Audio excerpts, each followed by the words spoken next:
వాళ్ళందరూ ఉత్తమ లోకాలకు వెళతారు. మన దత్తాత్రేయుడి యొక్క పరంపరలో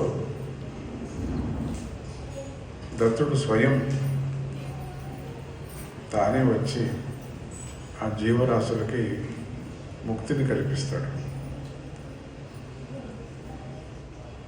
మీరు దత్తదర్శనం చదివితే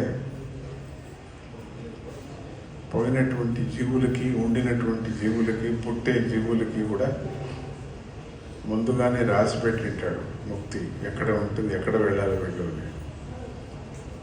అటువంటి దత్త ముక్తి క్షేత్రం.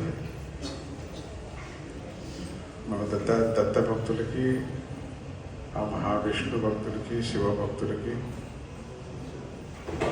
జ్ఞానాన్ని అభ్యాసం చేసేటువంటి వాళ్ళకి కూడా చాలా అద్భుతమైనటువంటి చిన్న క్షేత్రం.